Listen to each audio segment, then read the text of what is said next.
Les scientifiques du laboratoire vétérinaire ariégeois viennent de faire une découverte stupéfiante. Le mouton serait porteur d'un virus transmis par l'isard. Ces animaux partagent souvent les mêmes estives. Une vaste campagne de vaccination est à l'étude pour endiguer ce pestivirus. Laurent Winsbach et Pascal Dussol. C'est à la faveur d'une étude sur les ovins transhumants que le laboratoire départemental de l'Ariège, en collaboration avec l'école vétérinaire de Toulouse, a réalisé cette découverte. Les scientifiques ont eu l'idée de comparer le séquençage ADN de deux virus, l'un chez le mouton, l'autre chez l'isard. Leurs cartes d'identité génétique se sont révélées pratiquement jumelles.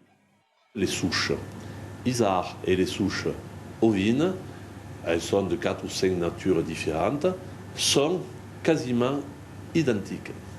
Et on a pu montrer sur nos prélèvements que l'isard pouvait héberger des souches ovines et inversement que les ovins hébergeaient des souches isard. Il n'y a pas péril à la demeure là-dessus, ça prouve simplement qu'il y a un échange entre espèces suggestives. Et ça, c'est une particularité de ce qu'on appelle les pestivirus. Le virus, qui n'est pas transmissible à l'homme, n'empêche nullement la consommation de viande ovine. Mais il reste problématique pour les éleveurs, car il compromet la reproduction des brebis. Le laboratoire vétérinaire de l'Ariège va donc expérimenter une campagne de vaccination sur certains troupeaux, dans le but de protéger les moutons et par ricochet les isards. Donc les moutons entre eux ne vont pas entretenir le cycle et se contaminer en permanence. Ensuite, ils ne vont pas excréter vers un milieu extérieur.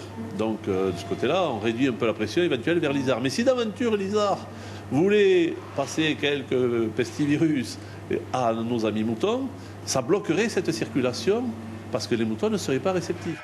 2 zones test ont été délimitées en Ariège. Les moutons y seront vaccinés avant la montée aux estives. Les résultats devraient être connus à l'automne prochain.